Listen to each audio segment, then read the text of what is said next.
Friends, ಮತ್ತೊಮ್ಮೆ ನಮ್ಮ SRA Kannada tutorials YouTube ಚಾನಲ್ಗೆ ಸ್ವಾಗತ. ದಯವಿಟ್ಟು ಯಾರ್ಯಾರು ಸಬ್ಸ್ಕ್ರೈಬ್ ಮಾಡ್ಕೊಂಡಿಲ್ಲ ಬೇಗ ಸಬ್ಸ್ಕ್ರೈಬ್ ಮಾಡ್ಕೊಳ್ಳಿ. ಈ ಒಂದು ವಿಡಿಯೋದಲ್ಲಿ ನಾಳೆ ನಡೆಯುವ ಮ್ಯಾಥ್ಸ್ ಎಕ್ಸಾಮ್ನ ಒಂದು ಇಂಪಾರ್ಟೆಂಟ್ 2 ಮಾರ್ಕ್ಸ್ ಕ್ವೆಶನ್ಸ್ನ ಕೊಡ್ತಾಯಿದ್ದೀನಿ. ಸೊ ದಯವಿಟ್ಟು ಪೂರ್ತಿ ವಿಡಿಯೋ ನೋಡಿ, ಎಲ್ಲೂ ಸ್ಕಿಪ್ ಮಾಡಬೇಡಿ. ಏನೇ ಡೌಟ್ಸ್ ಬಂದರೂ ಕಮೆಂಟ್ ಮಾಡಿ ತಿಳಿಸಿ. ಬನ್ನಿ ಸ್ಟಾರ್ಟ್ ಮಾಡೋಣ. ನೋಡಿ, ಸಬ್ಸ್ಕ್ರೈಬ್ ಆಗಿ ಮರಿಬೇಡಿ. ಮೊದಲಿಗೆ 2 ಅಂಕದ ಪ್ರಶ್ನೋತ್ತರಗಳು. ಇನ್ನೊಂದು ಆಲ್ರೆಡಿ ನಾನು 3 ಮಾರ್ಕ್ಸ್ದು ಮಾಡಿದ್ದೀನಿ ಆಲ್ರೆಡಿ ವಿಡಿಯೋ, ಅದು ನಿನ್ನೆ ಅಪ್ಲೋಡ್ ಆಗಿದೆ. ಸೊ ಆ ವಿಡಿಯೋ ನೋಡಿಲ್ಲ ಅಂದರೆ ದಯವಿಟ್ಟು 3 ಮಾರ್ಕ್ಸ್ದು 9 ಕ್ವೆಶನ್ ಕೊಟ್ಟಿದ್ದೀನಿ, 27 ಮಾರ್ಕ್ಸ್ ಇದೆ. ಸೊ ದಯವಿಟ್ಟು ಆ ವಿಡಿಯೋನ ಪೂರ್ತಿ ನೋಡಿ. 9 ಕ್ವೆಶನ್ನ ಚೆನ್ನಾಗಿ ಪ್ರಿಪೇರ್ ಆದರೆ ಅದರಲ್ಲಿ 5 ರಿಂದ 6 ಕ್ವೆಶನ್ಸ್ ಬರುತ್ತೆ. ಸೊ ಅದಕ್ಕಾಗಿ ಮತ್ತು ಇದರಲ್ಲಿ ನೋಡಿ 2 ಮಾರ್ಕ್ಸ್ದು ಟೋಟಲಾಗಿ 8 ಕ್ವೆಶನ್ನು 2 ಮಾರ್ಕ್ಸಿಗೆ ಕೇಳ್ತಾರೆ, 16 ಮಾರ್ಕ್ಸ್ ಇರುತ್ತೆ. ಸೊ ಇಲ್ಲೇ ನೀವು ಕವರ್ ಮಾಡ್ದಂಗೆ 2-3 ಮಾರ್ಕ್ಸ್ದು ಇಲ್ಲಿ, ಅದಕ್ಕೆ ನಾನು 2 ಮಾರ್ಕ್ಸ್ದು 16 ಕ್ವೆಶನ್ಸ್ 16 ಆನ್ಸರ್ಸ್ ಸಿಗುತ್ತೆ. ಇಲ್ಲಿ ನೀನು ಕರೆಕ್ಟಾಗಿ ನೋಡ್ಕೊಳ್ಳಿ. ವಿತ್ ಆನ್ಸರ್ಸ್ ಕೊಡ್ತಾಯಿದ್ದೀನಿ. ಇದರಲ್ಲಿ ಯಾವುದು ದೊಡ್ಡದಿರೋದನ್ನ ಮಾತ್ರ ನಾನು ಬಿಡಿಸಿಲ್ಲ, ಯಾವುದೋ ಚಿಕ್ಕದಿದೆ ಸೊ ಅಂಥವೆಲ್ಲ ಬಿಡಿಸಿದ್ದೀನಿ. ವಿತ್ ನಿಮಗೆ ಎಕ್ಸ್ಪ್ಲನೇಷನ್ ಕೊಟ್ಟು ಹೇಳ್ತಾ ಹೋಗ್ತೀನಿ. ಅದೇ ರೀತಿ ತುಂಬ ಜನ ಸ್ಟೂಡೆಂಟ್ಸು ಮೆಂಬರ್ಶಿಪ್ ತೊಗೊತಾ ಇದ್ದೀರಾ. ಸೊ ದಯವಿಟ್ಟು ಆದಷ್ಟು ಬೇಗ ಎಲ್ಲರೂ ಮೆಂಬರ್ಶಿಪ್ನ ತೊಗೊಳ್ಳಿ. 59 ತೊಗೊಳ್ಳಿ ಎಲ್ಲರೂ. ಸೊ ಈ ಮಂತ್ ನಿಮಗೆ ಹೆಲ್ಪ್ ಆಗುತ್ತೆ. ನಾವು ಫಸ್ಟ್ PUC ಕ್ಲಾಸಸ್ ಆಲ್ಸೋ ನಾವು ಸ್ಟಾರ್ಟ್ ಮಾಡ್ತಾಯಿದ್ದೀವಿ. ಅದಕ್ಕಾಗಿ ಬೇಗ ಮೆಂಬರ್ಶಿಪ್ ತೊಗೊಳ್ಳಿ. ಹೆಂಗೆ ತೊಗೊಳ್ಳೋದಂತನೂ ಆಲ್ರೆಡಿ ನಾನು ವೀಡಿಯೋ ಮಾಡಿದ್ದೀನಿ. ಆ ವಿಡಿಯೋನು ಈ ವಿಡಿಯೋದ ಡಿಸ್ಕ್ರಿಪ್ಷನ್ ಬಾಕ್ಸ್ನಲ್ಲಿ ಇರುತ್ತೆ. ಸೊ ದಯವಿಟ್ಟು ಡಿಸ್ಕ್ರಿಪ್ಷನ್ ಬಾಕ್ಸ್ನ ಚೆಕ್ ಮಾಡ್ಕೊಳ್ಳಿ. ಮ್ಯಾಥ್ಸ್ ಆಲ್ರೆಡಿ 2 ವೀಡಿಯೋ ಅಪ್ಲೋಡ್ ಮಾಡಿದ್ದೀನಿ. ಆ 2 ವೀಡಿಯೋ ಪ್ಲಸ್ ಈ ಮೆಂಬರ್ಶಿಪ್ ತೊಗೊಳ್ಳೋದು ಹೇಗೆ ಅಂತ ಆ ವಿಡಿಯೋ, ಟೋಟಲ್ 3 ವೀಡಿಯೋ ಈ ವಿಡಿಯೋದ ಡಿಸ್ಕ್ರಿಪ್ಷನ್ ಬಾಕ್ಸು ಮತ್ತು ಕಮೆಂಟ್ ಬಾಕ್ಸಲ್ಲಿರುತ್ತೆ. ಚೆಕ್ ಮಾಡ್ಕೊಳ್ಳಿ 3ನ್ನ ಕರೆಕ್ಟಾಗಿ. ಮತ್ತೇನು ಡೌಟ್ಸ್ ಬಂದರೂ ಕಮೆಂಟ್ ಮಾಡಿ ತಿಳಿಸಿ. ಬನ್ನಿ ಮೊದಲಿಗೆ ಸ್ಟಾರ್ಟ್ ಮಾಡೋಣ. ಮತ್ತು ಸಬ್ಸ್ಕ್ರೈಬ್ ಆಗೋದು ಮರಿಬೇಡಿ. ನಿಮ್ಮ ಫ್ರೆಂಡ್ಸ್ಗೆ ಎಲ್ಲರಿಗೂ ಈ ವಿಡಿಯೋನ ಶೇರ್ ಮಾಡಿ. ಸೊ ಅವ್ರಿಗೂ ಹೆಲ್ಪ್ ಆಗುತ್ತೆ ಈ ಸಮಯದಲ್ಲಿ. ಅದಕ್ಕಾಗಿ ನೋಡಿ, ಕೊಟ್ಟಿರುವ ರೇಖಾತ್ಮಕ ಸಮೀಕರಣಗಳ ಜೋಡಿಯನ್ನು ಬಿಡಿಸಿ. 2x + y = 3, 4x - y = 9. ನೋಡಿ, ಮಾಮೂಲಿ ಇದು ಗೊತ್ತಿದೆ ನಿಮಗೆ ಈ ಲೆಕ್ಕ ಬಿಡಿಸೋದು. ನೋಡಿ, 2x + y = 3 ಅದು ಒಂದನ್ನಾಗಿ ತೊಗೊಳ್ಳಿ. ಮತ್ತು 4x - y = 9 ಅದನ್ನು 2 ಗುರುತಿಸ್ಕೊಳ್ಳಿ. ನೆಕ್ಸ್ಟ್ 2 ಸಮೀಕರಿಸಿದಾಗ ನೋಡ್ತಾ ಇರ್ಬೋದು, ಇಲ್ಲಿ 2x + y = 3, 4 + y = 3. ಇಲ್ಲಿ 3 - 4 ಆಗುತ್ತೆ ಮುಂದೆ. ನೆಕ್ಸ್ಟ್ ಇಲ್ಲಿ 3 - 4 ಆಗುತ್ತೆ.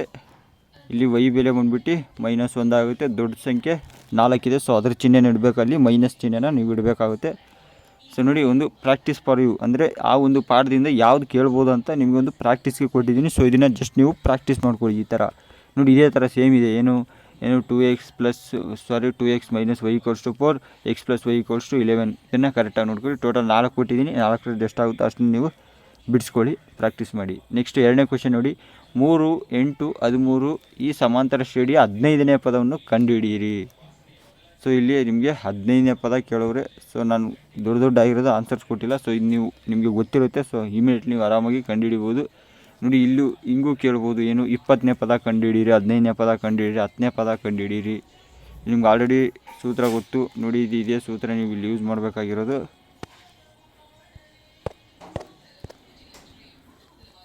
ನೆಕ್ಸ್ಟ್ ನೋಡಿ, ಇಲ್ಲಿ ಪ್ರಾಕ್ಟೀಸಿಗೆ ಕೊಟ್ಟಿದ್ದೀನಿ 26ನೇ ಪದ. ಸೊ ಇದ್ರ ಥರನೇ ಕೇಳ್ತಾರೆ ಇಲ್ಲಿ ನೋಡಿ, 26ನೇ ಪದ, 30ನೇ ಪದ, 15ನೇ ಪದ ಆ್ಯಂಡ್ 15th ಇಷ್ಟರದ್ದು ಪದಗಳನ್ನ ಈ 15ನೇ ಪದ ಕಂಡುಹಿಡಿಯಿರಿ ಈ ಥರ ಇರುತ್ತೆ. ಸೊ ನೀವು ಅದನ್ನು ಕಂಡುಹಿಡಿಬೋದು ಈಸಿಯಾಗಿ. ಒಂದನ್ನು ನೀವು ಬಿಡಿಸಿದರೆ ಸಾಕು, ಮಿಕ್ಕಿದ್ದೆಲ್ಲನೂ ಅದೇ ಥರ ಮಾಡ್ಬೋದಾಗಿರುತ್ತೆ. ಸೊ ಕೇಳಿಸ್ತಾ ಇರಲಿಲ್ಲ ಅಂದರೆ ವಾಲ್ಯೂಮ್ ಜಾಸ್ತಿ ಇಟ್ಕೊಳ್ಳಿ. ನೆಕ್ಸ್ಟ್ 3ನೇ ಕ್ವೆಶನ್, 2, 3 ಮತ್ತು 6, ಈ ಬಿಂದುಗಳ ನಡುವಿನ ದೂರ ಸೂತ್ರವನ್ನು ಉಪಯೋಗಿಸಿ ಕಂಡುಹಿಡಿಯಿರಿ. ನಿಮ್ಮ ಬುಕ್ಕಲ್ಲಿದೆ.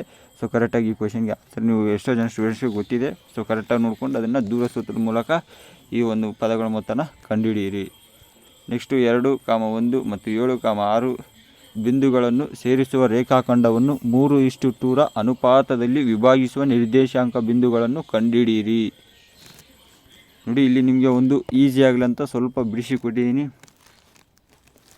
ಸೊ ನಾನು ಚೂರು ಬಿಡಿಸ್ಕೊಟ್ಟಿದ್ದೆ, ಯಾಕಂದರೆ ತುಂಬ ಲೆಂತ್ ಆಗುತ್ತೆ. ಸೊ ವೀಡಿಯೋ ಅಪ್ಲೋಡ್ ಆಗೋಲ್ಲ. ಅದಕ್ಕಾಗಿ ನಾನು ಈ 15 ಮಿನಿಟ್ಸ್ ಒಳಗಡೆ ವೀಡಿಯೋನ ಕವರ್ ಮಾಡಬೇಕಾಗುತ್ತೆ. ಸೊ ಅದಕ್ಕಾಗಿ ನನಗೆ ಇಲ್ಲಿ ಆಗಿಲ್ಲ ಮಾಡೋಕ್ಕೆ. ಸೊ ಸ್ವಲ್ಪ ಮಾಡಿದ್ದೀನಿ. ಇಲ್ಲಿ ನೋಡಿ, ಪ್ರಾಕ್ಟೀಸ್ ಫಾರ್ ಯು. ನೋಡಿ, ಪ್ರತಿಯೊಂದಕ್ಕೂ ನಾನು ನಿಮಗೆ ಪ್ರಾಕ್ಟೀಸ್ ಅಂತಲೇ ಕೊಟ್ಟಿರೋದು. ಅದಕ್ಕಾಗಿ ನಿಮ್ಗೆ ಕೊಟ್ಟಿರೋದು. ಸೊ ಅದನ್ನು ಕರೆಕ್ಟಾಗಿ ನೋಡ್ಕೊಂಡು ಈ ಥರ ಒಂದು 2-3 ಪ್ರಾಕ್ಟೀಸ್ ಮಾಡಿಬಿಟ್ರೆ ಅದು ಇಮಿಡಿಯೇಟ್ಲಿ ನಿಮಗೆ ಬಂದುಬಿಡುತ್ತೆ. ಸೊ ಅಲ್ಲೇ ಬಂದುಬಿಡುತ್ತೆ 2 ಮಾರ್ಕ್ಸು. ಅದೇ ಥರನೇ ಕ್ವಶನ್ ರೈಸ್ ಆಗೋದಲ್ಲಿ. 4th ಕ್ವಶನ್ ನೋಡಿ, 2x² + 4x - 4 = 0 ವರ್ಗ ಸಮೀಕರಣದ ಸೂತ್ರ ಬಳಸಿ ಮೂಲಗಳನ್ನು ಕಂಡುಹಿಡಿಯಿರಿ. ಮೂಲಗಳು ಕಂಡುಹಿಡಿಯೋದು ನೋಡಿ, ಇಲ್ಲಿ ಬಿಡಿಸ್ಕೊಟ್ಟಿದ್ದೀನಿ ಚೂರು, ಮುಂದೆ ನೀವು ಕಂಟಿನ್ಯೂ ಮಾಡ್ತಾ ಹೋಗಿ. ನೋಡಿ 5ನೇದು, 3 ಸೆಂಟಿಮೀಟರ್ ತ್ರಿಜ್ಯವಿರುವ ವೃತ್ತಕ್ಕೆ ಅದರ ಕೇಂದ್ರದಿಂದ 8 ಸೆಂಟಿಮೀಟರ್ ದೂರದಲ್ಲಿರುವ ಬಾಹ್ಯ ಬಿಂದುವಿನಿಂದ ವೃತ್ತಕ್ಕೆ 2 ಸ್ಪರ್ಶಗಳನ್ನು ರಚಿಸಿ. ನೋಡಿ ಆಲ್ರೆಡಿ ಚಿತ್ರ ಇದೆ, ಕ್ಲೀನಾಗಿ ನೋಡಿ ಸ್ಪರ್ಶಗಳು ರಚಿಸಿದ್ದೀನಿ. ಈ ಥರದ್ದು ತುಂಬ ಇಂಪಾರ್ಟೆಂಟು. ಮತ್ತು ನಾನು ವೃತ್ತದಲ್ಲಿ ಆಲ್ರೆಡಿ ಹೇಳಿದ್ದೀನಿ 3 ಮಾರ್ಕ್ಸ್ ಯಾವ್ದು ಬರುತ್ತಂತ. ಮತ್ತು ಅದು ಇನ್ನೊಂದು ದೊಡ್ಡ ವೀಡಿಯೋನೂ ಮಾಡಿದ್ದೀನಿ. ಅದರಲ್ಲಿ ಪ್ರತಿಯೊಂದು 1 ಮಾರ್ಕ್, 2 ಮಾರ್ಕ್, 3 ಮಾರ್ಕ್, 4 ಮಾರ್ಕ್ಸ್ ಸೂತ್ರಗಳು ಆ್ಯಂಡ್ ಆಲ್ಸೋ ಪ್ರಮೇಯಗಳೆಲ್ಲನೂ ಇನ್ಕ್ಲೂಡ್ ಮಾಡಿದ್ದೀನಿ. ತುಂಬ ಇಂಪಾರ್ಟೆಂಟ್ ವೀಡಿಯೋ ಅದು. ಅದನ್ನು ಈ ವಿಡಿಯೋ ಡಿಸ್ಕ್ರಿಪ್ಷನ್ ಬಾಕ್ಸ್ನಲ್ಲಿ ಹಾಕಿರ್ತೀನಿ. ಟೋಟಲ್ 3 ವೀಡಿಯೋಗಳು, 3 ಕರೆಕ್ಟಾಗಿ ನೋಡ್ಕೊಳ್ಳಿ. ನೆಕ್ಸ್ಟ್ ನೋಡಿ, ಅದೇ ಥರನೇ ಇನ್ನೊಂದು 3.5 ಸೆಂಟಿಮೀಟರ್ ತ್ರಿಜ್ಯದ ವೃತ್ತಕ್ಕೆ ಸ್ಪರ್ಶಕಗಳ ನಡುವಿನ ಕೋನ 80 ಡಿಗ್ರಿ ಇರುವಂತೆ ಒಂದು ಜೊತೆ ಸ್ಪರ್ಶಕಗಳನ್ನು ಕಂಡುಹಿಡಿಯಿರಿ. ನೋಡಿ ಪರಿಹಾರ ಇಲ್ಲಿ ಕೊಟ್ಟಿದ್ದೀನಿ. ನಾನು ಡೈರೆಕ್ಟ್ ಟೆಕ್ಸ್ಟ್ ಬುಕ್ಕಿಂದನೇ ಎತ್ತಾಕಿದ್ದೀನಿ ಈ ಒಂದು ಪರಿಹಾರನ. ನೋಡಿ ಕರೆಕ್ಟಾಗಿ ತ್ರಿಜ್ಯಗಳ ನಡುವಿನ ಕೋನ 180, ಸ್ಪರ್ಶಕಗಳ ನಡುವಿನ ಕೋನ ಇಲ್ಲಿ ಇಕ್ಕೋಬೇಕು ನೀವು. ಏನೋ ಒಂದು 180 ಡಿಗ್ರಿ ಮೈನಸ್ ಸ್ಪರ್ಶಕಗಳ ನಡುವಿನ ಕೋನ 180 ಡಿಗ್ರಿ. ಸ್ಪರ್ಶಕಗಳ ನಡುವಿನ ಕೋನ ಎಷ್ಟಿದೆ? 80 ಡಿಗ್ರಿ ಇದೆ. ಸೊ ಇಲ್ಲಿ ನೋಡಿ ತ್ರಿಜ್ಯಗಳ ನಡುವಿನ ಕೋನ ಎಷ್ಟು? 280ರಲ್ಲಿ 80 ಹೋದರೆ 100 ಮಿಕ್ಕುತ್ತೆ. ಸೊ ಇಲ್ಲಿ ಕರೆಕ್ಟಾಗಿ ನೋಡಿ ಇವೆಲ್ಲ ಎಕ್ಸ್ಪ್ಲನೇಷನ್ ಕೊಡ್ತಿದ್ದೆ, ಬಟ್ ಟೈಮ್ ಇಲ್ಲ ಸಲುವಾಗಿ ನಾನು ಹಂಗೆ ಹೇಳ್ತಾ ಹೋಗ್ತಾಯಿದ್ದೀನಿ. ಅಟ್ಲೀಸ್ಟ್ ಯಾರಿಗೆ ಗೊತ್ತಾಗಲ್ಲ ದಯವಿಟ್ಟು ನೀವು ಅಟ್ಲೀಸ್ಟ್ ಹೋಗಿ ಬಾಯಿಪಠಣ ಮಾಡ್ಕೊಳ್ಳಿ. ಇವೆಲ್ಲ ಈಸಿನೇ ಇವು. ನೋಡಿ ಪ್ರಾಕ್ಟೀಸ್ ಫಾರ್ ಯು, ಪ್ರಾಕ್ಟೀಸ್ಗೋಸ್ಕರ ನಿಮಗೆ ಕೊಟ್ಟಿರೋದು ಇದು. ನಿಮಗೆ ಎಷ್ಟಾಗುತ್ತೋ ಅಷ್ಟು ಬಿಡಿಸ್ಕೊಳ್ಳಿ ಸಾಕು, ಜಾಸ್ತಿ ಏನು ಬೇಡ. ಇದರಲ್ಲಿ ಎಲ್ಲನೂ ಬಿಡಿಸ್ಬೇಡಿ, ನಿಮ್ಗೆ ಎಷ್ಟಾಗುತ್ತೋ ಅಷ್ಟನ್ನು ನೀವು ಬಿಡಿಸ್ಕೊಳ್ಳಿ. ನೋಡಿ 6ನೇದು, 5 + ವರ್ಗಮೂಲ 3 ಒಂದು ಅಭಾಗಲಬ್ಧ ಎಂದು ಸಾಧಿಸಿ. ಇದು ನಾನು ಹೇಳ್ತಾಯಿದ್ದೀನಿ ನಿಮಗೆ ಡೆಫಿನೆಟ್ ಕ್ವಶನ್. ಅಭಾಗಲಬ್ಧ ಸಂಖ್ಯೆ ಸಾಧಿಸಿ ಅಂತ ಡೆಫಿನೆಟ್ ಕ್ವಶನ್ ಇದೆ. ಸೊ ಅದನ್ನು ನೀವು ಕರೆಕ್ಟಾಗಿ ನೋಡ್ಕೊಳ್ಳಿ. ಅದಕ್ಕೆ ನಾನು ಇದನ್ನು ವಿತ್ ಆನ್ಸರ್ಸ್ ಡೈರೆಕ್ಟ್ ಟೆಕ್ಸ್ಟ್ ಬುಕ್ಕಿಂದ ಹಾಕಿದ್ದೀನಿ. ಸೊ ಇಲ್ಲಿ ನೋಡ್ಕೊಳ್ಳಿ, ಕ್ಲೀನಾಗಿ ನೋಡ್ಕೊಳ್ಳಿ ಹೆಂಗೆ ಅಂತ. ಒಂದು ಭಾಗಲಬ್ಧ ಸಂಖ್ಯೆ ಆಗಿರಲಿ ಅಂತ ತೊಗೊಂಡು ನೀವು ಬಿಡಿಸ್ಕೋಬೇಕು ಪೂರ್ತಿಯಾಗಿ. ಬೇಕಾದರೆ ಸ್ಕ್ರೀನ್ಶಾಟ್ ತೊಗೊಳ್ಳಿ. ನೆಕ್ಸ್ಟ್ ನೋಡಿ, 2 ಸಂಖ್ಯೆಗಳ ಮಾಸ ಮತ್ತು ಲಾಸಗಳು ಕ್ರಮವಾಗಿ 3 ಮತ್ತು 60 ಆಗಿವೆ.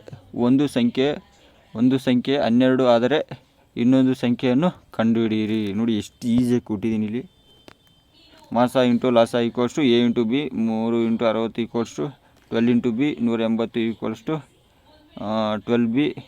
ಬಿನ ಈ ಕಡೆ ತೊಗೊಂಡು 180 ಮೇಲೆ ಹಾಕಿ ಕೆಳಗಡೆ 12 ಹಾಕಿಬಿಟ್ರೆ ಅಲ್ಲಿ 12, 15, 180. ಸೊ ಬಿ ಬೆಲೆ ಬಂದುಬಿಟ್ಟು ಒಂದು 15 ಆಗಿರುತ್ತೆ. ನೋಡು ನೆಕ್ಸ್ಟು, ಇದರ ಬೆಲೆಯನ್ನು ಕಂಡುಹಿಡಿಯಿರಿ. ನೋಡಿ ಕ್ಲೀನಾಗಿದೆ, ನೋಡ್ಕೊಳ್ಳಿ. ನೆಕ್ಸ್ಟು ಕೊಟ್ಟಿರುವ ಚಿತ್ರದಲ್ಲಿ ಸೈನ್ ತೀಟಾ ಮತ್ತು ಟ್ಯಾನ್ ತೀಟಾಗಳ ಇವುಗಳ ಬೆಲೆಯನ್ನು ಕಂಡುಹಿಡಿಯಿರಿ. ಸೊ ಇದಕ್ಕೂ ಸೊಲ್ಯೂಷನ್ ಕೊಟ್ಟಿದ್ದೀನಿ, ಸೊ ನೋಡ್ಕೊಳ್ಳಿ. ಸೊ ಇವೆಲ್ಲ ನಾನು ಟೈಪ್ ಮಾಡಿಲ್ಲ. ಸೊ ಜಸ್ಟ್ ಬೇರೆದರಿಂದ ಒಂದರಿಂದ ಎತ್ತಾಕಿದ್ದೀನಿ, ಕೆಲವೊಂದನ್ನು ನಾನು ಎತ್ತಾಕಿಲ್ಲ. ಅದನ್ನು ನೀವು ಬಿಡಿಸ್ಕೊಳ್ಳಿ. ಮತ್ತು ನೋಡಿ ಮತ್ತೊಂದು ಸತಿ ಹೇಳ್ತಾ ಇದ್ದೀನಿ, ಸಬ್ಸ್ಕ್ರೈಬ್ ಮಾಡಿಕೊಳ್ಳಿ ಬೇಗ. ನೀವು ನಿಮ್ಮ ಒಂದು ಫಸ್ಟ್ PUC ಕ್ಲಾಸಸ್ ಎಕ್ಸಾಮ್ 2 ಆದಮೇಲೆ ನಿಮ್ಮ ಒಂದು ಫಸ್ಟ್ PUC ಕ್ಲಾಸಸ್ ಸ್ಟಾರ್ಟ್ ಮಾಡ್ತೀನಿ. ಆಫ್ಟರ್ ಎಕ್ಸಾಮ್ 2 ಆದಮೇಲೆ ನಿಮ್ಮ ಒಂದು ಫಸ್ಟ್ PUC ಕ್ಲಾಸಸ್ ಸ್ಟಾರ್ಟ್ ಮಾಡ್ತೀನಿ. ಆಲ್ರೆಡಿ ಎಲ್ಲ ಕಡೆ ಒಂದು ಫಸ್ಟ್ PUC ಕ್ಲಾಸಸ್ ಕೆಲವೊಂದು ಕಡೆ ಸ್ಟಾರ್ಟ್ ಮಾಡಿದ್ದಾರೆ. ಸೊ ಯಾರು ಭಯಬೀಳಾಗತ್ತಿಲ್ಲ, ನಮ್ಮ ಚಾನಲ್ ನೋಡಿದರೆ ಸಾಕು. ನಿಮಗೆ SLC ಆ್ಯಂಡ್ PUC ಸ್ಟೂಡೆಂಟ್ಸ್ಗೆ ಇದು ಒಂದು ಒಳ್ಳೆಯ ಚಾನಲ್ ಅಂತಲೇ ಹೇಳ್ತೀನಿ. ಸೊ ಅದಕ್ಕಾಗಿ ನಿಮ್ಮ ಎಲ್ಲ ಸ್ನೇಹಿತರಿಗೂ ಎಲ್ಲೆಲ್ಲಿ ಯಾರ್ಯಾರಿದ್ದಾರೆ ಎಲ್ಲರಿಗೂ ಶೇರ್ ಮಾಡಿ ನಮ್ಮ ಚಾನಲ್ನ. ಆದಷ್ಟು ಎಲ್ಲರಿಗೂ ಒಂದು ರೀಚ್ ಮಾಡಿಸಿ ನಮ್ಮ ಚಾನಲ್ನ.